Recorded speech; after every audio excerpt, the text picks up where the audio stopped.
All right, guys. Hey, let's do this Q&A. What you think?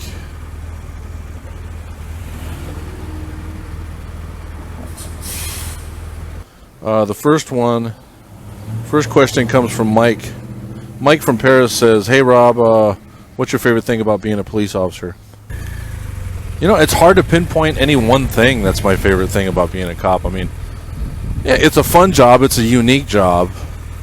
I think right now, and I guess this answer would change depending on the stage of the career that you're in.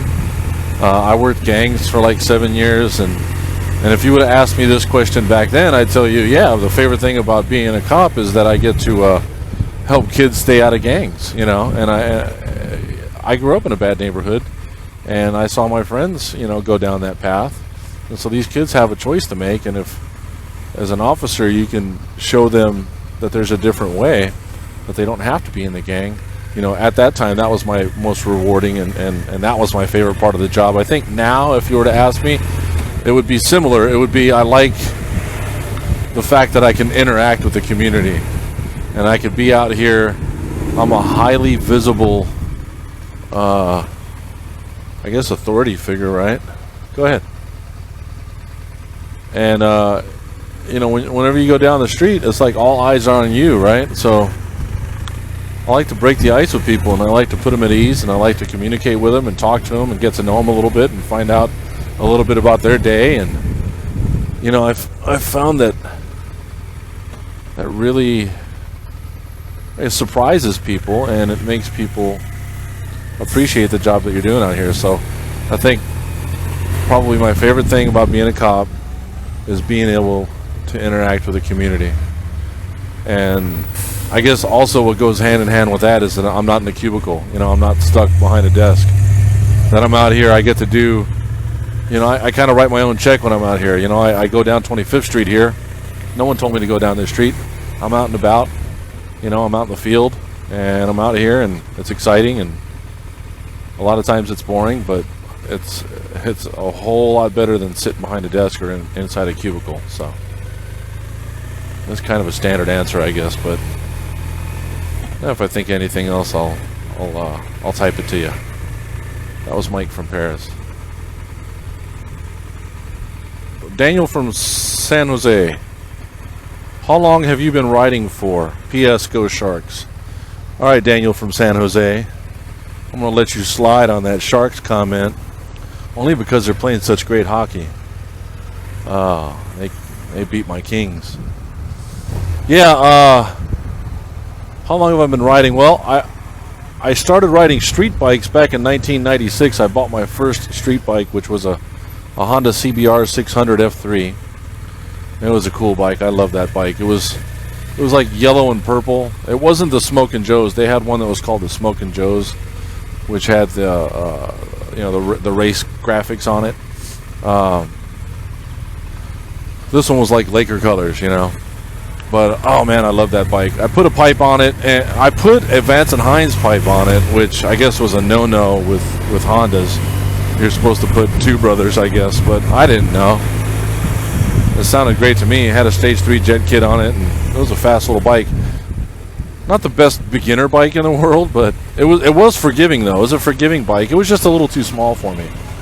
But I rode that from 96 to about, I don't know, 03. And I sold it to buy a practice bike for motor school. And that was a Kawasaki. It was an old beat up Kawasaki KZ 1000 KZ. And so then I went on motors for the department. I went to motor school and started working motors for the city in 2004. That was May of 2004. So what's up, buddy?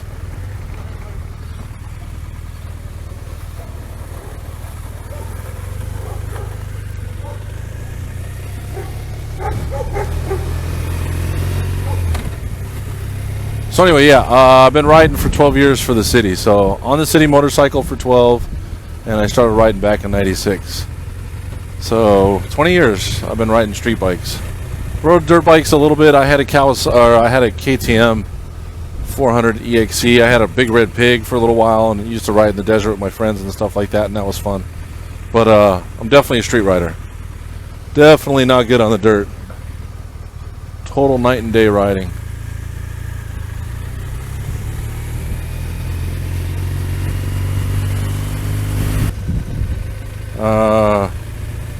Mark Brand from Anaheim, have you ever pulled over a celebrity and what did they do? You know what? A couple, but not really big celebrities. Just a couple small-time celebrities. They weren't, you know, like superstars or anything. And nothing much. There was one in front of Staples Center, and he made a U-turn where he wasn't supposed to make a U-turn, and I stopped him. And he was a nice guy, and he was going to the Laker game, and I just gave him a warning. You know, we weren't there to hammer people, so nothing exciting. I know a lot of my friends have stopped some pretty big celebrities, but for some reason I haven't had the fortune or misfortune of doing that. Matthew from Rio Rancho, New Mexico asks, what's your favorite bike? Oh, man. I am on my favorite bike. Listen, you know, I haven't ridden a whole big variety of motorcycles. I really haven't. I've ridden a Honda CBR 600. That was my first street bike. I've ridden a Gixxer. I've ridden a Honda RR, the big one, the big 1000. And I've ridden these Beamers. Okay, so I rode a Harley. I rode a Kawasaki KZ1000. Rode the Harley, the big, you know, Dynaglide, Electric Glide, you know, police bike or whatever.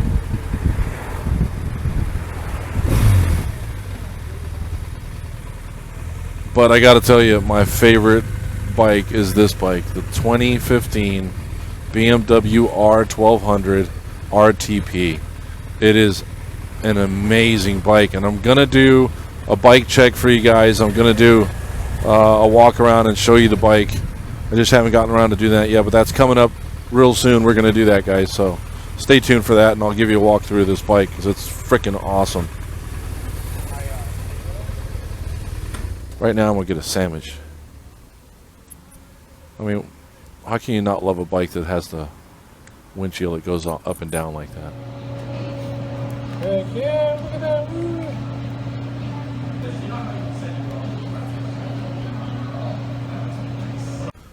Okay, so Will from Rancho Santa Margarita, RSM, Orange County, he says, being a police officer is already dangerous enough as it is, especially now. I have to agree. But what made you want to become a motor cop? P.S. When new motor cops train at Saddleback, yeah, it is pretty cool to watch. All right, so what made me want to be a motor cop? All right, so, yeah, it's dangerous. I mean, there's no way around it. There's danger in this job, and you accept that going into it. You know, no one held a gun to my head and forced me to be a cop. So, you know, I freely chose this profession, and knowing full well the dangers that were involved with the job. You know, maybe not to the fullest extent, but I knew it was a dangerous damn job, you know. So, oh, poor dog. Get him. Not least of which you get chased by dogs.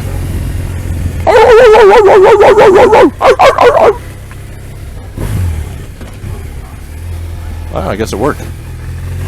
Anyway, okay, where was I? So I worked Newton Crash, our gang unit, and then when that was disbanded, I worked the new Newton gang unit. That started in June of 2000, and I did that until, you know, late 2003 when I left the unit. And you know, back then I was younger, and gang enforcement in South Los Angeles, you know, that was a fun job. That's why I came on the job, was to do that work right there. It was dangerous, but it was rewarding, and we got to do a lot of fun stuff and put a lot of bad guys in jail. We got to put a lot of bad guys in jail and hopefully steer some kids clear of the gang life. And what's this guy going to do? You know, so back then, foot pursuits, perimeters, car chases, you name it. I had some crazy car chases.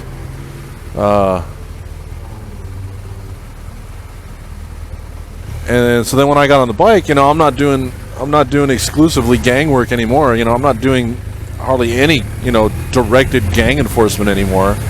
You know, you go to motors, and that's a traffic assignment, so you're doing traffic. So I just changed the danger. You know, I'm not chasing guys with guns like I used to as much. And now, you know, I'm dodging the FedEx trucks that's turns it left in front of me, you know. So it's I think it's still just as dangerous. It's just kind of a different danger, where the likelihood of me getting into a physical altercation or a shooting or something like that with a gang member is slightly less because I'm not actively seeking out that kind of activity. I mean, that's not to say that it won't fall into my lap. I've always said, you ride around here, you drive around here long enough, and eventually something's going to jump right in your lap, and you could be the worst cop in the world, and something will fall in your lap, and there'll be nothing you could do but react. But the odds are reduced because I'm on a bike and I'm not seeking that type of stuff out. Now it's traffic, and now I'm trying to avoid the drunk driver crashing into me, or the FedEx truck, UPS truck turning left in front of me, and what have you. How you doing, buddy? So anyway, so yeah, it is what it is, man. Danger it's just danger. It's it's not as bad as it was. It was at least violence-wise, it was homicide rate and all that stuff was a lot higher here in the mid-90s, early to mid-90s. It's gone down. So, but it's still out here. You just gotta, keep your head on a swivel. It's hard to record these shots because I'm constantly looking around. It might to the casual observer, it might look like I'm just riding around talking, but when you're out here, you got to keep your head on a swivel and you got to watch everything. And you're watching not only the traffic and the motorists that aren't paying attention, that don't see you, that are going to try to hit you, but you're also watching the guys on the sidewalk. You're watching the guys on the roofs of the second story. I mean, yeah, you're watching everything. So I'm definitely multitasking when I'm out here, especially doing these vlogs. And a lot of the stuff is muscle memory. A lot of it is. I've done this for 21 years, so a lot of it's autopilot. I don't realize I'm doing it. What's up, man? How you doing? All right. How fast that thing go? 80. No. 250. That thing goes 80 miles an hour? It will if I push it. Wow. What's it feel like when you're going that fast on something like that? The little wheels, That's crazy. It's scary. I don't go past 70. Oh, wow.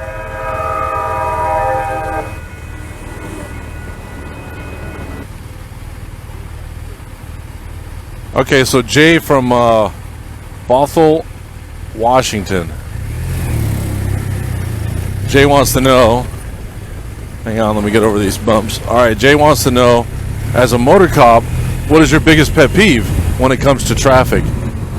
Like your ultimate guaranteed ticket kind of offense. Oh, that's an easy one.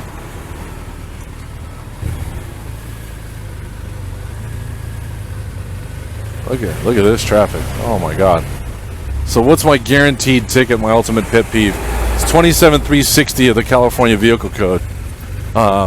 Basically, it's having your kid not in a car seat. If you got a small child, an infant or a toddler or a small kid, and they're not properly restrained in a child protective seat or in a car seat or in a booster or in a seat belt, and they're just bouncing around the back seat acting like crazy kids, and you're not being a parent and you're letting them bounce around the car in the back seat, I'm going to give you a ticket every single time.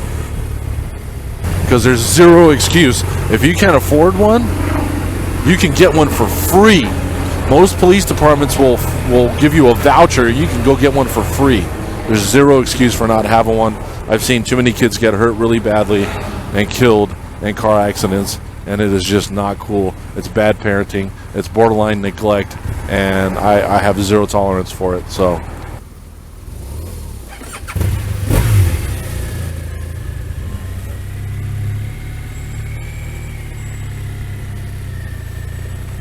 So Antonio from Edmonds wanted to know what my most memorable call was, and then someone else asked what my most intense call I ever was. You know what?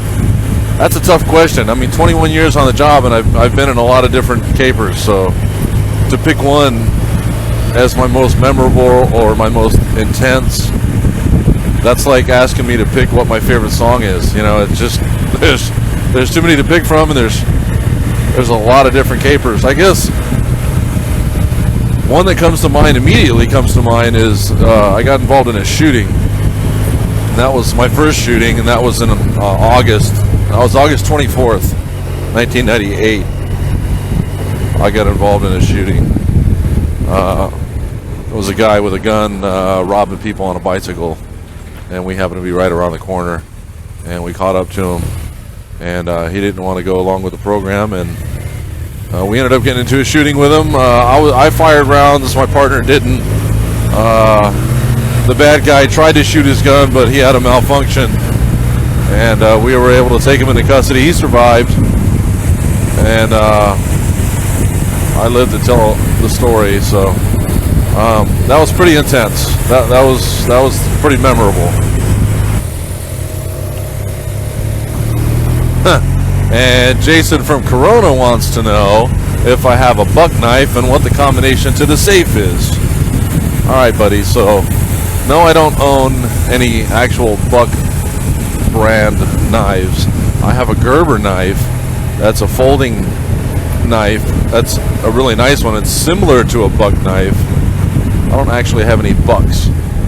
But I tell you what, buddy, I will make sure that you have a Campum knife, a Buck knife, or a knife like a Buck knife when we go camping or hiking, so that you have something to bushcraft with, or to whittle with, or that type of thing. My camping knives and my hiking knives and my bushcraft knives are in the safe, and I take them out when we go camping and hunting, or camping and whatever.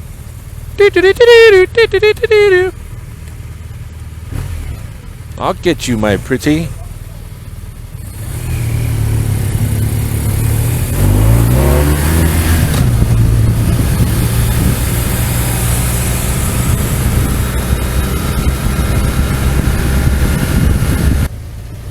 Let's see, another question. We need another question. Okay, next one's Travis from Waco, Texas. He wants to know, are you a vet, or you just been on the force the whole time? Nope, I was in the Marine Corps. I was a reservist in the Marine Corps. I went in 1993 for 6 years and got out it actually worked out to January of 2000 is when my commitment was over and done with. So, my MOS was 3531, motor transport. So that's what I did. I was attached to an artillery unit, Bravo Battery 114. We had about 6 or 7 guns when I was in the unit out of Pico Rivera, California. So we didn't get to go anywhere fun during the time that I was there. Just 29 Palms and Camp Pendleton. Never got deployed anywhere. I went in after Desert Shield and Desert Storm, and I got out before Iraq broke out. So I missed out on all the festivities there.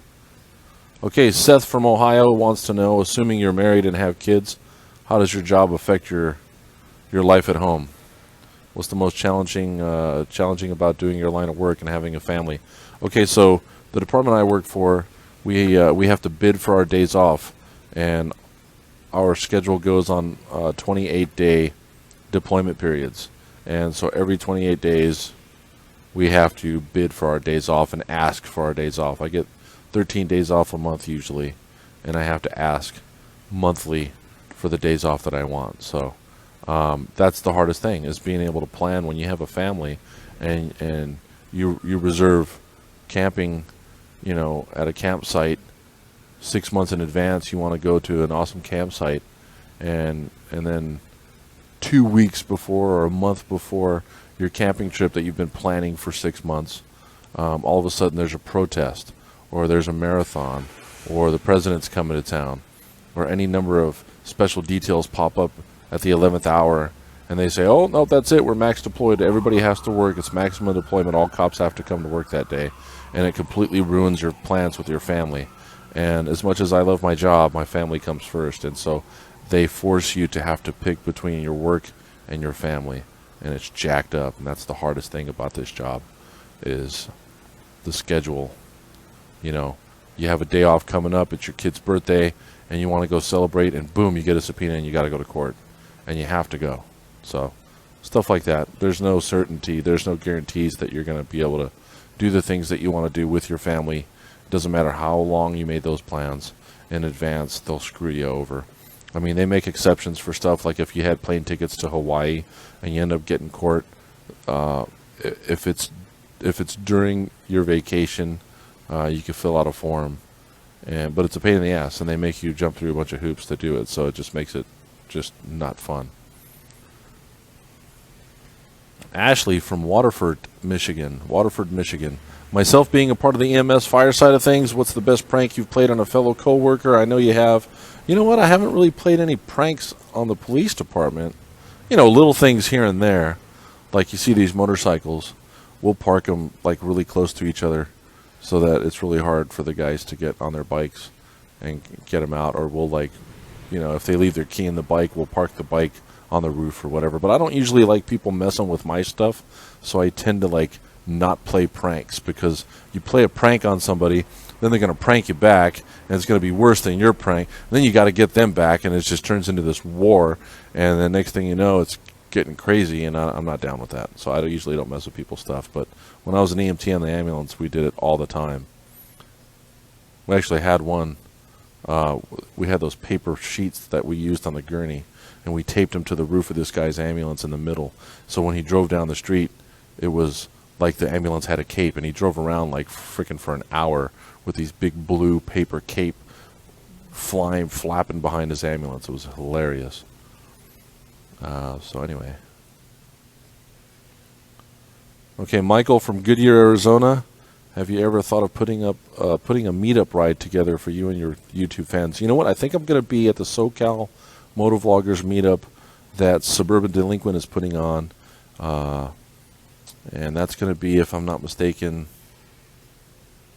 in June. I don't know. Look on his... God, I'll post it right here. I'll look it up and post it. I'm not sure on the date, but here's the date right here. Boom.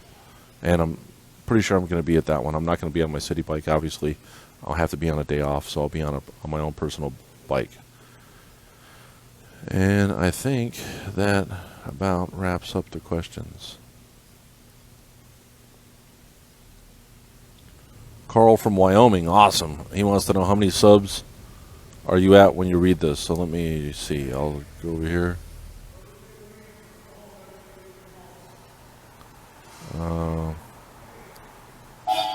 Carl from Wyoming, how many subs do I have right now? I have 29,921 right now.